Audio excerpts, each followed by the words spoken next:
अभी सब लोग उसी उमंग में हैं, उसी मौज में हैं।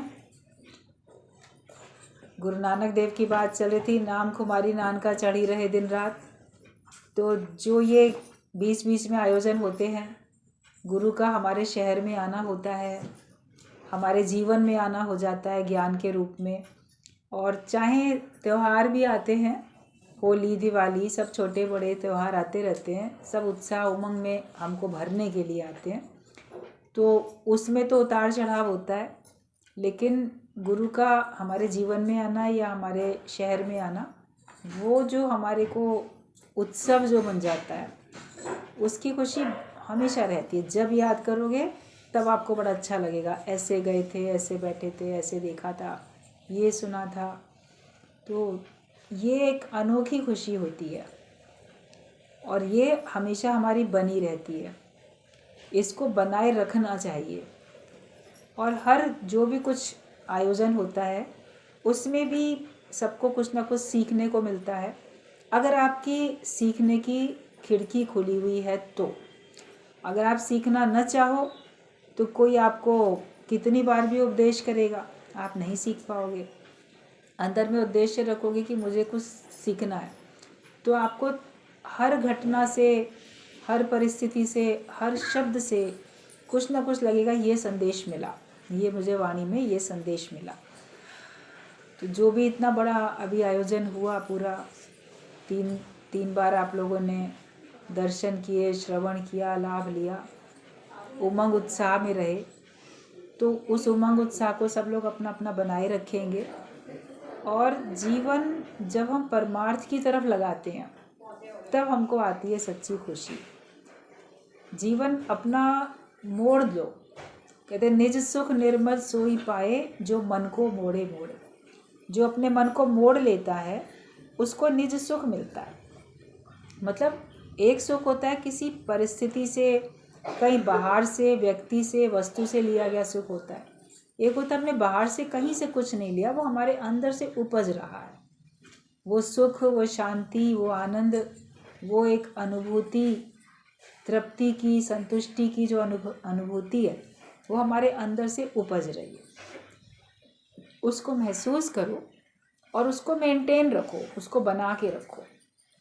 वो कम नहीं होनी चाहिए, घटनी नहीं चाहिए। जो चढ़ती उतरती है मस्ती, वो हकीकत में मस्ती नहीं है। और हर एक अपना जीवन परमार्थ की तरफ दे। संकल्प जैसा करोगे वैसे ही भगवान आपके लिए रास्ता बनाएंगे। सत्संग को कल्प वृक्ष कहा जाता है। और तो कोई कल्प वृक्ष आपने नहीं देखा, या अभी जो कल्प वृक्ष के जो भी नाम से जो भी वृक्ष हैं कल्प वृक्ष कहलाते हैं, तो दिव्य वृक्ष कहलाते हैं वो सब। उनके नीचे खड़े होके आप लोग मन्नत मांगोगे, संकल्प करोगे, उसमें गारंटी नहीं है कि वो आपका पूरा होगा। टू श्योर नहीं है कि वो ज़रूर पूरा होगा। कहा जाता है, इसलिए लोग जाते भी हैं। इस तीर्थ में जाएंगे, वहाँ जो हम मन्नत मांगेंगे वो पूरी होगी, यहाँ ऐसा करेंगे तो जो चाहेंगे वो होगा, ये सब कहा जाता है। उसी विश्वास को लेके लोग जाते हैं। मगर उन सब में भी विश्वास होने पर भी कहीं ना कहीं भगवान का निराकार का हुक्म भी तो है। आपकी प्रारब्ध है प्लस हुक्म भी है। जो आपके भाग्य में नहीं है वो आपको नहीं मिलेगा, और जो आपके भाग्य में है वही मिलेगा।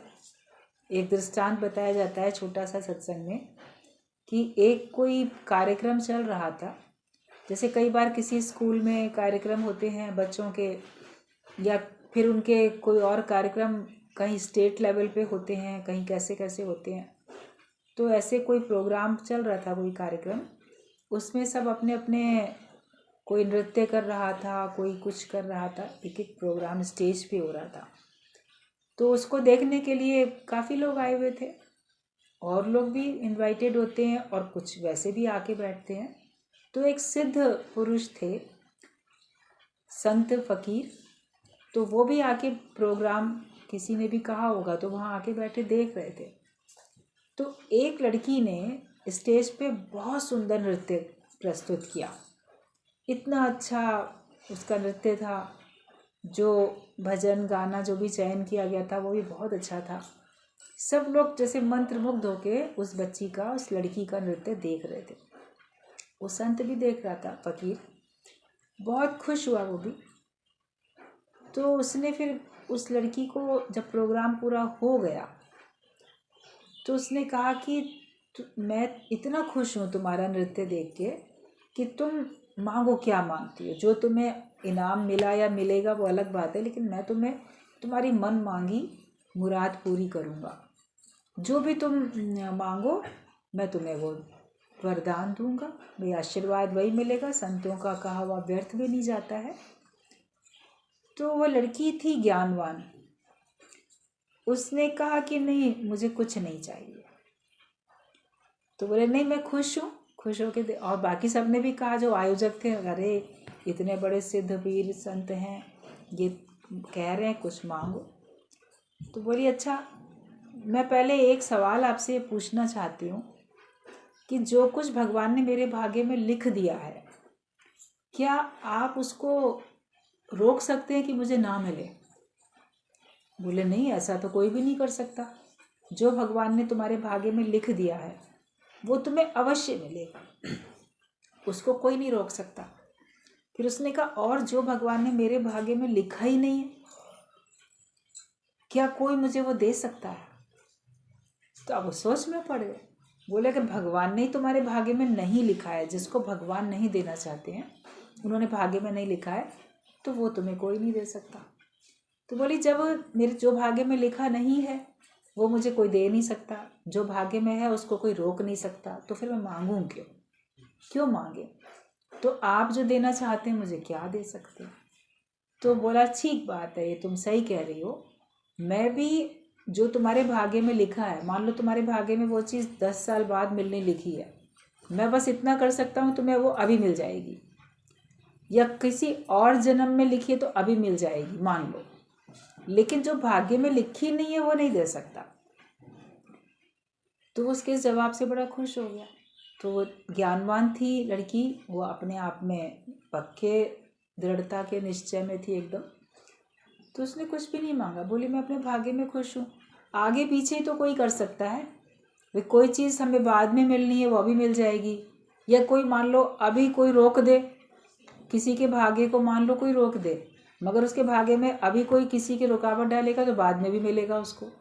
थोड़ा रुकावट आ सकती है, मान लो कोई ऐसा हो जो आपको श्राप दे या कुछ करे, तो वो आगे पीछे हो सकता है, लेकिन विधि का विधान, प्रकृति का, परमात्मा का जो भी विधान है उसको, उसमें कोई बिल्कुल टोटल बंद या टोटल कोई दे नहीं सकता है। गुरु अपने ज्ञान से हम लोग को सबको विश्वास दिला देते हैं कि जो तुमको मिलना है माया का वो मिलेगा ही। तो उसके पाने के लिए हम अपना पूरा समय, पूरी शक्ति क्यों बर्बाद करें? जो हम अपने पुरुषार्थ से ज्ञान ले सकते हैं, माया तो भाग्य में है, और ज्ञान, ज्ञान का धन, परमात्मा का नाम का धन, ये भाग्य में है, मगर इसके लिए पुरुषार्थ है। हम पुरुषार्थ माया के लिए करते हैं जिसमें भाग्य प्रधान है, और जिसमें पुरुषार्थ प्रधान है उसको भाग्य पे छोड़ देते हैं। भाग्य में होगा तो ज्ञान मिल जाएगा, भाग्य में होगा तो सत्संग मिल जाएगा, भाग्य में होगा तो मुक्त हो जाएंगे, भाग्य में होगा तो भक्ति कर लेंगे, अच्छे कर्म कर लेंगे। तो उसमें तुम्हारा पुरुषार्थ प्रधान है, भाग्य तो है। भाग्य नहीं होता तो आपको पता भी कैसे चलता, सत्संग का पता कैसे चलता? वो तो भाग्य में था तभी तो। जैसे माया को आपको भाग्य में है तो उसके लिए पुरुषार्थ भी करते हो ना। पढ़ाई करेगा बच्चा, कंपटीशन देगा, उसमें परीक्षा में बैठेगा, पास होगा, इंटरव्यू देगा, तब उसका सिलेक्शन होगा। भाग्य में तो है तभी होगा, लेकिन भाग्य से पहले भाग्य को उस लेवल तक जाने के लिए उतनी योग्यता भी तो रखनी पड़ती है, क्योंकि योग्यता ही तो आपको स्थान दिलाती है कहीं भी, किसी भी फील्ड में। जो आपकी योग्यता होगी वही आपको स्थान दिलाएगी। तो अपने को हम संसार वालों के योग्य बनाते हैं, अपने को हम भगवान के योग्य क्यों नहीं बनाते कि भगवान हमको मिलेगा, हम उनके बनेंगे। ज्ञान से हम अपने को योग्य बनाते हैं परमात्मा के लिए। ये हमें मेहनत करते जानी है। और बाकी हमको हर दिन किसी से भी मिलो, उसकी अच्छाइयों को खोजो, देखना ये शुरू करो कि इसमें क्या क्या अच्छी बात है, इसमें क्या कमियां हैं, वो तो सबको दिख जाती हैं, मगर इसमें क्या खूबियां हैं, क्या अच्छाइयां हैं, उनको ढूंढना पड़ता है। क्योंकि स्वार्थ हमारा अपना है, जिसकी वजह से हम दूसरे की अच्छाइयां नहीं देख पाते। जो निस्वार्थ होगा उसको अच्छाई दिखेगी, और जिसको अच्छाई देखने की चाह होगी उसको दिखेगी। जो देखने ही नहीं चाहेगा उसको दिखने वाली ही नहीं है। तो इसके लिए अपना जीवन अब परमार्थ की तरफ लगाओ, सकाम की तरफ नहीं लगाओ, परमार्थ की तरफ लगाओ कि मुझे अपना जीवन इधर देना है। जब आप इस डायरेक्शन में मेहनत करोगे तो आपकी वो रंग लेके आएगी। तो सत्संग ही वो कल्प वृक्ष है, जहाँ बैठ के आप जैसा संकल्प अपने जीवन को बनाने के लिए करोगे तो उसमें परमात्मा मददगार होगा। अब यहाँ बैठ के अगर आप किसी के लिए बुरा सोचोगे, कर्म बनाओगे कि सत्संग तो कल्प वृक्ष है, चलो मैं अपने शत्रु के लिए ना कुछ ऐसा नुकसान मांग लेता हूँ, तो अगर उसके भाग्य में वो नुकसान होना होगा तभी तो होगा ना, जो भगवान ने उसके भाग्य में लिख दिया। तुम्हारे सोचने से कहने से थोड़ी हो जाएगा। लेकिन तुमने कर्तापने से किसी के लिए बुरा सोचा तो तुम्हारा बदकर्म बन जाएगा। तो किसी के लिए बुरा तो कभी सोचो ही नहीं। कहा जाता है भला किसी का कर ना सको तो बुरा किसी का मत करना, फूल नहीं बन सकते हो तो कांटे बन के मत चुभना। अच्छा ही करो। बाकी हर एक का अपना अपना पुरुषार्थ है और हर एक का अपना अपना भाग्य है। तुम अपने भाग्य के विधाता स्वयं हो कि जिस फील्ड में तुम पुरुषार्थ करोगे वैसे ही तुम्हारा भाग्य बनता चला जाएगा। आज भाग्य क्या है? पिछले जन्मों का कर्म, उसका फल भाग्य के रूप में तो हमारे सामने है। तो इस जन्म के कर्म, उसके फल आगे के भाग्य के रूप में सामने होंगे। तो मनुष्य अपने भाग्य का विधाता खुद ही तो है। जैसा कर्म करता है वैसे तो उसको फल मिलता है। भगवान किसी के संग पक्षपात थोड़ी करते हैं, इसका भाग्य बड़ा अच्छा बनाया, उसका भाग्य खराब बनाया। भगवान क्यों बनाएंगे उल्टा सीधा भाग्य किसी का? हर एक अपना भाग्य खुद बनाता है, मगर दोष देता है परमात्मा को, दोष देता है परिस्थितियों को, दोष देता है दूसरे व्यक्तियों को। तो हमें अपना अपना अच्छा कर्म करना है और उस अच्छे कर्म से अपना भाग्य हमको खुद अच्छा बनाना है। जैसे जैसे आप अपने भाग्य को अच्छा बनाने के लिए अच्छाई की तरफ बढ़ोगे तो अच्छा बनता जाएगा। अभी जैसे बॉम्बे से आए श्याम भगवान, मीरा भगवान, सब लोग गुरुजन लोग जैसे आए तो यही तो बात बोली मेन। पहले दिन ही जब आए थे तभी से बोला, सत्संग में भी बीच में क्यों बोला था कि जो भाग्यवान होता है उसी को भगवान मिलते हैं, उसी का योग पूरा लगता है, वो ही मुक्त हो पाता है। ब्रह्म ज्ञान भी तो उसी को मिलता है। तो भाग्यवान तो तुम सब हो, भाग्यशाली हो, भाग्यवान हो, लेकिन अब उसको पाने के लिए पुरुषार्थ भी तो सबको करना पड़ेगा ना। कोई चीज़ किसी को भाग्य से मिल जाती है लेकिन वो उसकी अगर कदर नहीं करेगा तो उसकी चली जाएगी। या कोई चीज़ आपको मिली, आपने रख दी, उसका इस्तेमाल ही नहीं करा।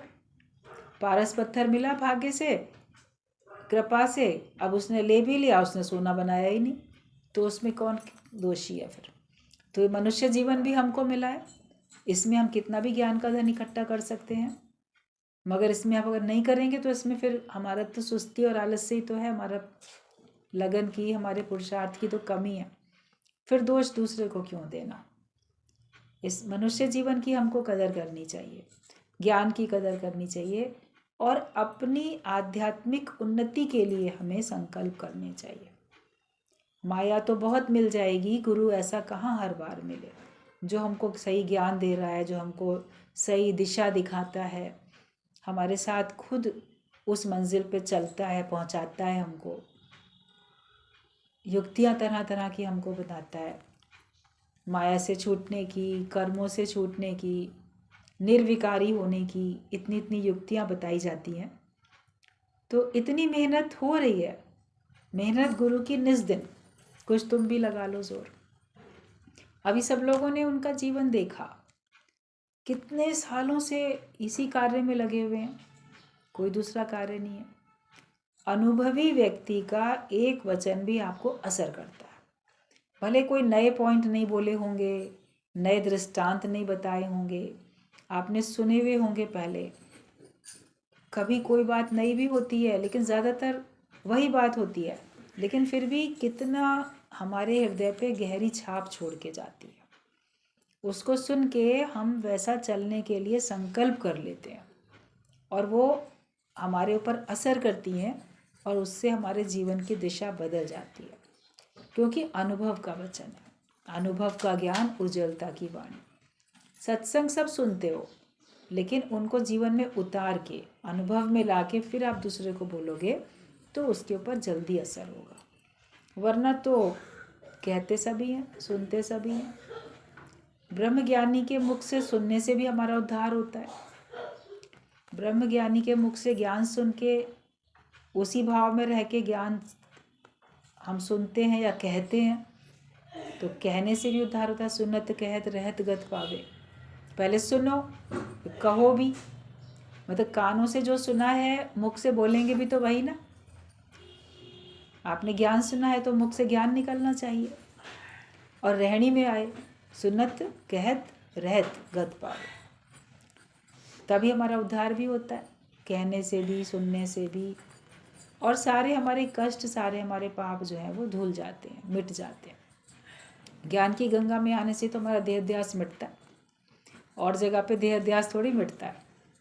सत्कर्म करने से भी देहाध्यास पक्का होता है।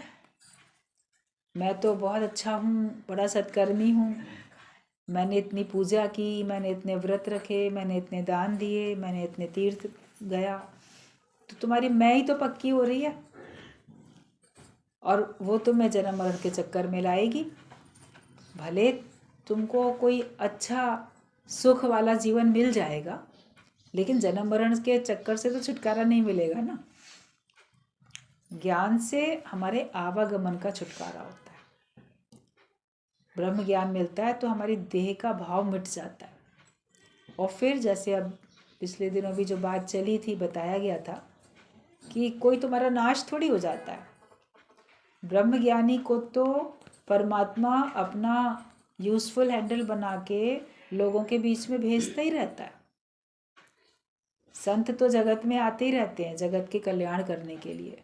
आप बोलो मुक्त होने के बाद हम पता नहीं क्या हो जाएंगे, कहाँ चले जाएंगे, लेकिन फिर आप जागृत होके दूसरे को जागृत करने के लिए आओगे, जगत को तारने के लिए आओगे। भगवान भी किसी रूप में ही तो आएगा ना। अवतार तो कभी कभी आएगा, एक एक युग में एक एक अवतार आया समझो, लेकिन संतों के रूप में तो वो उन्हीं के तो अवतार है, अंश अवतार है ना, उन्हीं के तो अवतार है। बाकी सतगुरु ने ये सिखा दिया, बता दिया कि सारा जगत ही भगवान का अवतार है, क्योंकि भगवान ही तो बना है।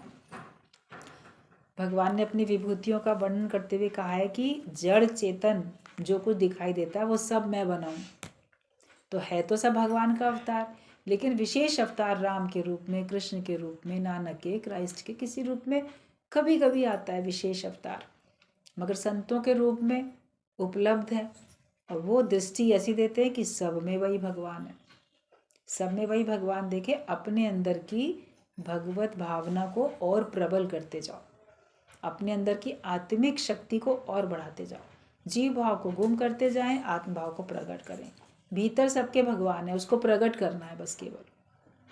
जैसे पत्थर के अंदर भी अग्नि चिंगारी है, मगर उन दोनों पत्थर को ऐसे रगड़ते हैं तो फिर एकदम चिंगारी सी उत्पन्न होती है, और वो चिंगारी से सूखे पत्ते, सूखी घास को जला लेते हैं, उसमें आग लगती है, फिर उससे और लगती चली जाती है। तो थी तो उसके अंदर भी तो अग्नि थी ना, प्रकट करनी पड़ी ना दोनों, उसको पत्थर को रगड़ने से। यह लकड़ी है, उसके अंदर भी एक सामान्य अग्नि अंदर है, तभी जब उसको जलती हुई लकड़ी के संपर्क में लाते हैं तो वो जलने लगती है। अगर उसके अंदर नहीं होती तो वो भी वैसी लपटें कहाँ उसमें से आ सकती थी, और किसी चीज़ में तो नहीं आती। पत्थर में से वैसी लपटें नहीं निकलेंगी उस प्रकार की जैसे लकड़ी को जलाने में निकलेंगी। तो सामान्य अग्नि है, वो विशेष के संपर्क में आके विशेष अग्नि बन जाती है। तो वो सामान्य शक्ति, सामान्य रूप से परमात्मा हम सब के अंदर है, लेकिन गुरु जो है वो जागृत है, जलती हुई ज्योत है। तो जलती हुई ज्योत के संपर्क में आने से हमारे अंदर की भी ज्योत जल जाती है। अभी दीपावली ने सबने मोमबत्ती दिए सब जलाए, जलती हुई से तो दूसरे को जलाया ना, ऐसे कितना जलता चला गया सब। ऐसे गुरु के संपर्क में आने से हमारे अंदर भी ज्ञान की ज्योत जलती चली जाती है, और उस ज्ञान की ज्योत को हमको जलाए रखना है। औरों के अंदर में भी है ज्योत, उसको तुम्हें जलाना है। बाकी इसीलिए बोला गया, मैं बुझा हुआ दिया था तेरे मिलन से पहले। मेरी ज़िंदगी में क्या था तेरे मिलन से पहले, मैं बुझा हुआ दिया था तेरे मिलन से पहले। जब तक भगवान गुरु के रूप में हमको नहीं मिले थे, तब तक हम सबके जीवन में ज्ञान का तो प्रकाश था ही नहीं, समझ नहीं थी। गुरु मिलता है तो वो हमको समझ सच्ची दे देता है, वही समझ लेके वो समझ फिर सब लोगों को देते चले जाओ। अब गुरु जी की वाणी जो पढ़ेंगे उसमें आगे है कि तुम देखो कि सुख में खुशी होती है या नहीं। अगर खुशी में खुश हो तो दुख में दुखी भी ज़रूर होना पड़ेगा। संसार की चीज़ें मिलती हैं, बड़ी खुशी होती है। मतलब कोई चीज़ मिल रही है, मन बड़ा खुश है, धन मिला, संपत्ति मिली, या जो हम चाहते थे वो मिला, मान सम्मान मिल गया, कहीं कुछ मिल गया, पदार्थ मिले या कोई व्यक्ति ऐसे मिले, कोई चीज़ मिलती हुई है तो उसमें मन खुश होता है, स्वाभाविक बात है, खुश होता है। लेकिन उसी में ही बड़ा खुश हो जाता है, इतना खुश होता है कि लगता है कि बस मैं बहुत विशेष हूँ जो मुझे इतनी खुशी मिल रही है। तो ये देख लेना कि सांसारिक पदार्थों के, चाहे वो जड़ हो चाहे वो चेतन हो, उसके मिलने में अगर हमको खुशी महसूस होती है तो उनके जाने में हमको दुख भी महसूस होगा। लेकिन मिलने की खुशी, ना मिलने का गम, ख़त्म ये झगड़े हो जाए, हमारे अंदर से झगड़े ही ख़त्म हो जाए। मिलने में खुशी हो रही है, नहीं मिलने में गम हो रहा है, ये दोनों से हमको उपराम होकर रहना है। अगर हमको किसी बात से खुशी मिल रही है तो किसी बात से हमको दुख भी मिलेगा। सुख मिलता है तो दुख मिलेगा, माया में सुख है तो माया में दुख भी है। दुख सुख से ऊपर होने का ये ब्रह्म ज्ञान है। कुछ भी कोई देगा उसके बाद वो जाएगा, जो भी है आपको कुछ भी कोई दे देगा तो आखिरकार तो वो जाएगा, आपसे खो जाएगा, चोरी हो जाएगा, नष्ट हो जाएगा, या वो आपके काम का नहीं होगा। कभी किसी समय पे वो वस्तु आपके काम की होती है, फिर बाद में आप देखते हो कि अभी मेरे काम की नहीं है, मगर है। जैसे भी बात चल रही थी, बहुत संग्रह कर लिया, हर एक के घर में इतना इतना सामान होता है, ज़्यादातर घरों में, जो उनके बहुत सारा सामान उनके अब काम का नहीं होता है, मगर उसके बावजूद भी उनको लगता है कोई सुपात्र नहीं मिल रहा है तो दें किसको। और कुछ प्रवृत्ति सबकी ऐसी बन गई है कि हम किसी और का सामान इस्तेमाल करें क्यों, इसमें तो हम नौकर कहलाएंगे, गरीब कहलाएंगे, भिखारी कहलाएंगे। अगर आप किसी को देना भी चाहोगे, दोगे, वो सोचेगा हमको बड़ा कम समझ के दिया। ईगो प्रॉब्लम इतनी ज़बरदस्त है।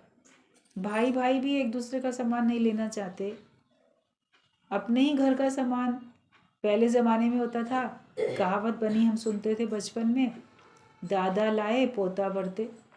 मतलब कि खरीदा है दादा ने और वो इतना अच्छा टिकाऊ सामान होता था कि उसने अपनी ज़िंदगी इस्तेमाल किया, उसके बेटे ने, फिर उसके पोता भी उसको इस्तेमाल कर रहा है। अरे ये मेरे ना दादा की चीज़ खरीदी, मेरी दादी का खरीदा हुआ है।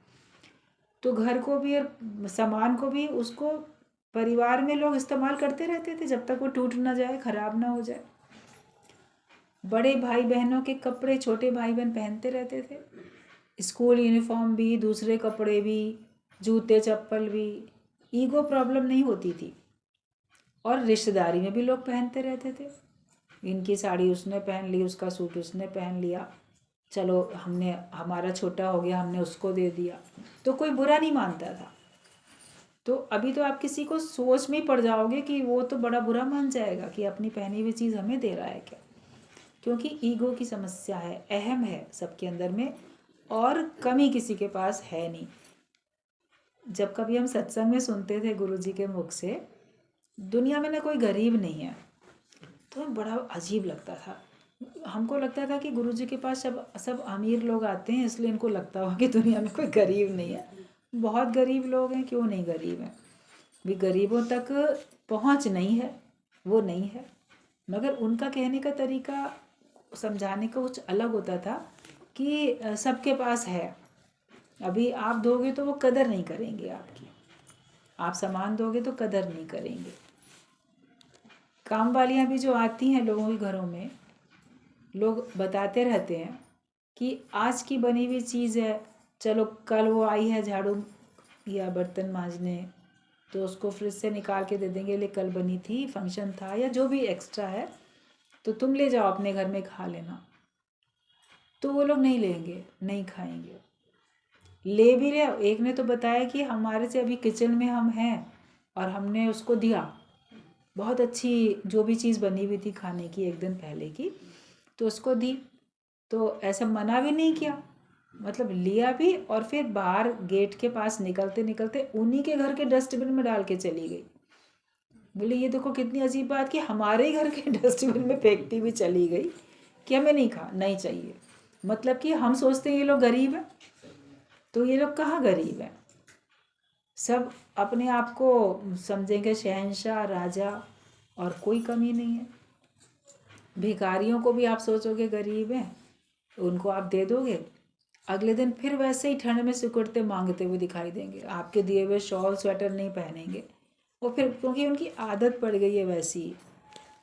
वो गरीब अपने को जताते दिखाते हैं, वो उनका बिजनेस है। तो बोलते थे गुरु जी कोई गरीब नहीं है, मतलब कि उनको तुम्हारी दी हुई चीज़ की कदर नहीं है। फिर जहाँ प्रेम होता है, प्रेम में कोई हमको अपनी यूज़ की हुई चीज़ देता है, उसको अच्छा लगता है। कितने लोग गीता भगवान के पास जाते थे, गुरुजी लखनऊ से भी भेजते थे सत्संगी प्रेमियों को, और शहरों से भी वहाँ जाते थे। कुछ लोगों ने अपना अनुभव कभी ऐसे मिले तो बताया कि वहाँ गए तो कभी गीता भगवान ने प्रेमियों को, भाई प्रेम है किसी का, कोई उनके संग उनके घर में मान लो रहता है या किसी भी कारण से, एक ने बताया कि उन्होंने, हम गए थे तो कुछ दिन के लिए गए थे, तो उन्होंने कहा नहीं और रुक जाओ, तो रुक जाओ, अरे हम तो इतने कपड़े भी नहीं लाए हैं। अब संत तो 2 जोड़ी कपड़े में भी गुजारा कर लेता ना, एक धोया एक पहना, मगर बोले कोई बात नहीं, तो 2 जोड़ी भी काफ़ी हैं जितने हैं तुम्हारे। तो एक ने बताया कि गीता भगवान ने उनको अपने 2 सलवार सूट दे दिए पहनने के लिए कि लो ये पहनो, अपनी अलमारी से निकाल के, और उनको बहुत खुशी हुई, बहुत अच्छा लगा, रहे उन्होंने खुद दिए, बोले अभी ये तुम्हारे लिए हैं, इनको तुम हमेशा पहनना। फिर वो बोली हम अपने घर आ गए, जब जब वो पहने, गुरु का पहना हुआ है हम पहन रहे हैं, उसमें कितनी खुशी होती थी। फिर बाद में जहाँ जहाँ जिस शहर में वो थी, तो वहाँ पे सत्संग वगैरह भी होने ही लगा, निष्काम कार्य सब जगह होता है।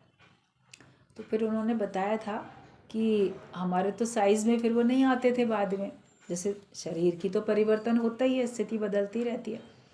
बोली वो 2 सलवार सूट हमने बड़े सब अच्छे से पहनते थे, मगर वो थे, फिर सत्संग में आती थी 1-2 लड़कियां, तो हमने कहा ये अब इनके साइज़ के हैं, तो वो हमने उनको दे दिए कि लो तुम पहनो। तो वो भी इतनी खुश हुई, अरे गीता भगवान को हमने देखा भी नहीं और उनका पहना हुआ सलवार सूट आज हमको मिल गया प्रसाद स्वरूप, तो कितना खुशी हुई।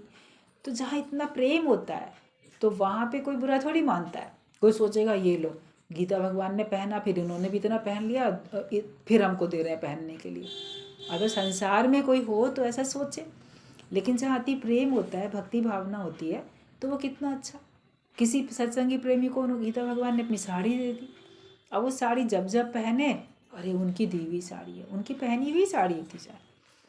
तो जहाँ इतना प्रेम होता है तो वहाँ पे तो कोई आपके सामान को इस्तेमाल करेगा, लेकिन जहाँ प्रेम नहीं है तो कोई आपके सामान को इस्तेमाल नहीं करेगा।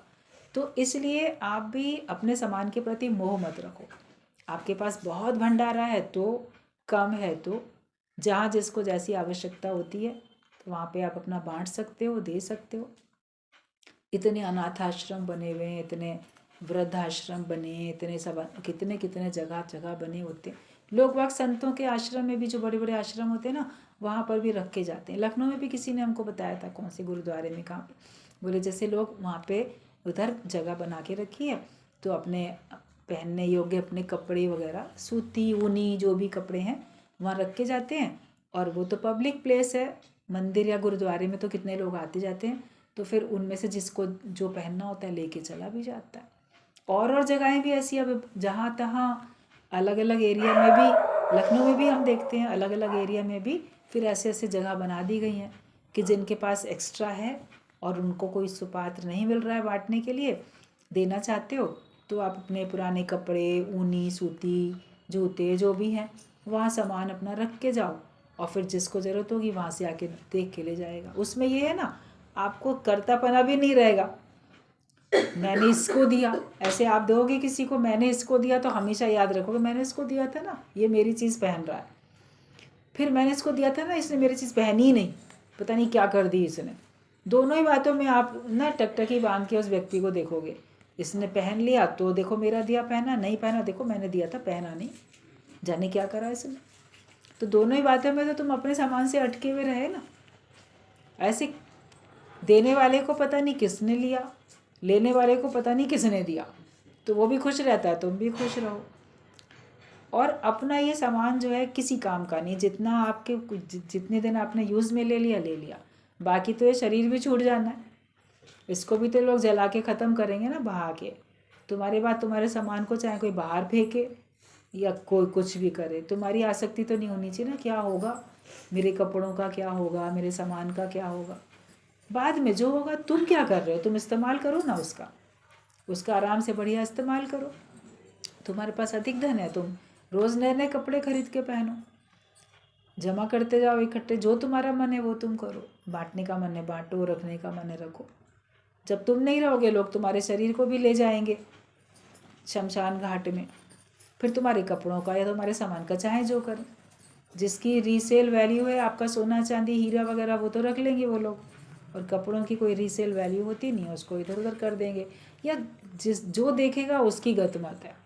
गुरुजी तो बोलते थे तुम्हारे शरीर का भी बाद में क्या होगा ये तुम इतना भी नहीं सोचो, कौन इसको चिता में अग्नि लगाएगा, कौन क्या करेगा, कौन क्या नहीं करेगा। बोले कोई नहीं होगा ना, म्यूनिसपैलिटी की गाड़ी आके उठा के तुम्हारा अंतिम संस्कार कर देगी ले जाके। पड़ोसियों को जब तुम्हारी लाश की दुर्गंध आएगी वो अपने आप बता देंगे कि यहाँ पे कोई मरा सड़ रहा है, ले जाओ। तुम्हें क्या करना, शरीर से काम ले लो ना। भगवान ने मनुष्य शरीर दिया है कितना एक अच्छा कार्य करने के लिए, वो कार्य करो। तो हम ना अपनी देह में अटकें ना अपने सामान में अटकें, जो होगा देखा जाएगा। ये भी क्यों बुद्धि लगाएं अपनी, इसको सोच विचार करने में भी तो अपना समय गया ना, टाइम अपना बर्बाद हुआ। तो अपने एक एक पल की हमें कदर करनी है, मनुष्य जन्म की एक एक श्वासों की हमको कदर करनी है। जो होगा देखा जाएगा, लगन सतगुरु से लगा बैठे, जो होगा देखा जाएगा। तो बस ये देखो कि तुम्हें खुशी किस बात में होती है, सुख मिलता है तो खुशी होती है, और अगर खुशी हो रहे हो तो दुख मिलेगा तो दुखी भी तुम जरूर हो जाओगे। सत्य में रहो, ना सुख में रहो ना दुख में रहो, हमेशा सत्य में रहो। सत्य में रहने से तुम्हें निर्भयता आती है। सच बोलने वाले को वचन की सिद्धि हो जाती है। जो व्यक्ति सच बोलता है, मतलब सांसारिक सच और झूठ जो होते हैं ना, उसमें भी हमें सच बोलना है, वाणी की हेरा फेरी नहीं करनी है। और बाकी सत्य जो है वो तो भगवान का नाम ही सत्य है। ज्ञान बोलना ही सत्य बोलना होता है, माया की बात बोलना तो असत्य बोलना होता है। तो सच बोलो, मतलब अपने मुख से ज्ञान की चर्चा करो। और दूसरी बात, कोई बात अगर कहनी है तो जैसी है एज इट इज़ वैसा ही बोलो ना, उसमें फिर क्यों झूठ क्यों बोलना।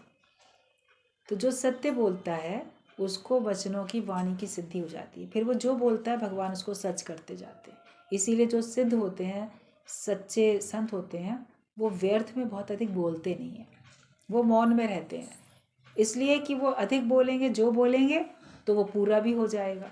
तो ना किसी को ऐसे बहुत अधिक वो आशीर्वाद के वचन बोलते हुए दिखते हैं, ना वो किसी को शाप देते हुए दिखते हैं। वो सबको भगवान में विश्वास दिलाते हुए दिखते हैं कि सब भगवान में विश्वास करोगे तो ठीक होगा, भगवान जो करेंगे वो बहुत ही अच्छा करेंगे। तो सच में रहने से तुमको निर्भयता भी आती है, ज्ञान में रहते हैं तो सब निर्भय होते चले जाते हैं, और सच बोलने वाले को वचन की सिद्धि हो जाती है। अगर आप अपने मुख से झूठ बोलते रहते हो तो आप देखोगे पहले आप कुछ बोलते थे वो सच हो जाता था, फिर झूठ अगर आप बोलते रहते हो तो फिर वो सच होता भी नहीं। इसलिए अपने ऊपर ये कृपा करनी चाहिए कि मुख से ज्ञान की ही चर्चा निकले, दूसरी नहीं। और बाकी भी बात कहनी है या तो मौन में रहो, बोलो कि नहीं हम नहीं बताना चाहते तुमको तो हमसे नहीं पूछो, लेकिन झूठ झूठ बातें हमें बोलने से बचना चाहिए। कर्म करत होए नहीं करनी, कर्म करते समय भी अकर्ता भाव में रहो तो होगा कर्म करत होए नहीं करनी, कि मैं कर्म करता भी हूँ लेकिन कर्म का फल मेरे को बांधता नहीं है और मैं कर्ता पने में अटकता नहीं हूँ। जब तक जीवित हो तब तक सीखते चले जाओ, लेकिन सीख के जियो। मतलब तुम शिक्षा लेते चले जाओ और सीख के जियो, ज्ञान को सीख लो और तब तुम जियो। और जब तक तुम जीवित हो तब तक सीखते भी चलो। यानी हम तो सीख चुके, हमको सब आया, हमें सब कुछ आ चुका है, ऐसा नहीं बोलो, हमें आ चुका है, लेकिन फिर भी अपनी सीखने की खिड़की हम खोली रखें। जब तक हम जीवित हैं हम सीखते रहें और सीखी जियो जग में, कि हम ज्ञान को सीख के तब जगत में जिएंगे तो हमारा जीना आसान हो जाएगा। No religion is higher than truth, कोई भी धर्म सत्य से ऊपर नहीं है, सत्य से ऊंचा नहीं है। सत्य जो है वो एक परमात्मा है, उससे तो कोई भी धर्म ऊंचा नहीं है ना। लोग अपने अपने धर्म को महान बताते हैं, दूसरे के धर्म को कम बताते हैं, लेकिन उनसे भी ऊपर जो है विराट शक्ति, महान शक्ति, वो तो एक ही शक्ति है और वो सबसे ऊपर है। उससे ऊपर धर्म नहीं है। ये मेरा धर्म है, तेरा धर्म, उसी में लोग अटके हुए हैं। और कितने कितने हेरा फेरियाँ, कितने कितने हथकंडे लोग अपना रहे हैं कि मेरे ही धर्म को लोग माने, दूसरा बोलता है मेरे को माने। उसमें जो कट्टरवादी लोग हैं तो वो राजनीति का और षड्यंत्र का सहारा लेते हैं। बस ये है कि सारे संसार में एक हमारा ही धर्म फैल जाए, दूसरा नष्ट हो जाए, हमारा ही धर्म फैल जाए। तो इसमें कितना हो रहा है, ये सब कितना चल रहा है, आप लोग देख ही रहे हो। अब उसमें क्या संतुष्टि मिलेगी, क्या उनका क्या शिक्षा है, उनको वही सब अच्छा लग रहा है उन लोगों को, तो वैसे ही करते चले आ रहे हैं। इन्हीं बातों में आपस में लड़ाई झगड़े होते हैं, वैर विरोध होता है, लड़ाई झगड़े होते हैं। मगर उन धर्मों से ऊपर उठ के अगर आप देखोगे तो आप जब तक इस शरीर में हो तब तक हाय हत्या, लड़ाई झगड़ा इतना सब किया, उसके बाद फिर तुम क्या हो गए, कहाँ चले गए, कौन से धर्म में चले गए। आज किसी को कम, किसी को ज़्यादा बोलते हो, किसी को अच्छा, किसी को बुरा बोलते हो। क्या पता अगले जन्म में फिर तुम कहाँ चले जाओगे, कौन से धर्म में चले जाओगे, कौन से जाति के तुम बन जाओगे, क्या मालूम है। तो इनसे अभी ही हमको उपराम होने की आवश्यकता है कि हम उस सत्य में टिके। मेरे लिए सब एक बराबर होने चाहिए, एक समानता का व्यवहार हो जाए और हमारे लिए सब बराबर हो। बाकी ये है कि सावधानी अपनी रखो, कोई तुम्हारा नुकसान ना पहुंचाने पाए। जो कॉमन बातें हैं वो भी तो बताई जाती हैं। आपस में एकता होनी चाहिए और अपने अपने स्वधर्म को हर एक को जानना चाहिए। तो कोई भी धर्म जो है वो सत्य से बड़ा नहीं होता है, उन सब से ऊपर सत्य ही होता है। शरीर चाहे बीमार हो जाए या बूढ़ा हो जाए, पर ब्रह्म ज्ञानी के ख्याल कभी बूढ़े नहीं होते। इसीलिए गीता में कृष्ण भगवान ने कहा है कि इस ज्ञान से तुम जन्म, मरण, बीमारी और बुढ़ापे से छूट जाओगे। तो शरीर चाहे तुम्हारा बीमार हो जाए, चाहे बूढ़ा हो जाए, लेकिन ब्रह्मज्ञानी के विचार कभी बूढ़े नहीं होते। अभी भी कल परसों जब श्याम भगवान का सत्संग चल रहा था तो माया जी ने ये बात बोली थी। बोले लोग कहते हैं कि श्याम भगवान के लिए ये इतनी बड़ी एज, इतने एज के तो नहीं लगते हैं, इतने नहीं लगता कि इतने उम्र दराज है। तो उन्होंने कहा कि उम्र दराज नहीं है, ये अपनी उम्र को दराज में रख के चलते हैं। उम्र दराज मत कहो इनको, इन्होंने अपनी उम्र को ना दराज में बंद करके रख दिया है, तब चलते हैं। तो ब्रह्म ज्ञानी के विचार हमेशा तरोताज़ा रहते हैं ना, ज्ञान के विचार रहते हैं, तो वो ख्यालों से कभी बूढ़ा नहीं होता। बाकी लोग तो खुद ही अरे अब इतने साल के हो गए, हम बूढ़े हो गए, तो सोच वैसी बन जाती, विचार वैसी बन जाते। और सत्संग में आते हो तो आपको शरीर की उम्र को देखना ही नहीं होता, किसी की भी उम्र को देखने का मतलब नहीं होता। आपका ज्ञान से मतलब होता है, आपका भगवान से मतलब होता है। तो आप हमेशा एवर यंग, फ्री और फ्रेश अपने आप को महसूस करते हो। अब आपके विचार कभी कमज़ोर नहीं पड़ने चाहिए, विचारों में बासीपन नहीं होना चाहिए, विचारों में तरोताज़गी होनी चाहिए। तो विचार अगर हमारे तरोताज़े होंगे तो हम भी तरोताज़ा हैं, खिला खिला हमारा जीवन होगा, खिला खिला चेहरा होगा। अब वरना उदास उदास चेहरा, मुरझाया मुरझाया जीवन, सबका चेहरा वैसे ही होगा। तो हम शरीर कैसा भी हो जाए, लेकिन बताया कि ब्रह्म ज्ञानी के ख्याल कभी बूढ़े नहीं होते हैं। इसीलिए गीता में भगवान कृष्ण ने कहा है कि इस ज्ञान से तुम जन्म से, मरण से, बीमारी से और बुढ़ापे से छूट जाओगे। अगर तुमको ब्रह्म ज्ञान सही तरह से मिल रहा है और तुम ब्रह्म ज्ञान को सही तरह से अपने जीवन में उतारते हो, अपने व्यवहार में अगर तुम लगाते हो, तो तुम्हें लगेगा ना मेरा जन्म है ना मेरा मरण है, मैं ना मरबो संसार मोहे मिलियो जियावन हार। मैं कभी मरने वाला ही नहीं हूँ, शरीर मरेगा, मैं थोड़ी मरूंगा। अब मेरा जन्म अब कभी होगा नहीं, मैं अजन्मा आत्मा, अजन्मा ब्रह्म हूँ, मेरा कभी जन्म नहीं होगा। और मैं कभी बीमार भी नहीं पड़ा, बीमार पड़ा शरीर, इसमें उतार चढ़ाव में हेरा फेरी है, उसका इलाज हो रहा है, जो इलाज हमारे उपलब्ध है वो हो रहा है। और बूढ़ा भी शरीर हुआ, हम थोड़ी बूढ़े हुए, शरीर के तो परिवर्तन होते ही रहते हैं। बच्चा जब जन्म लेता है कितना छोटा सा होता है और धीरे धीरे बड़ा होते जाता है, उसके शरीर में परिवर्तन होते जाते हैं।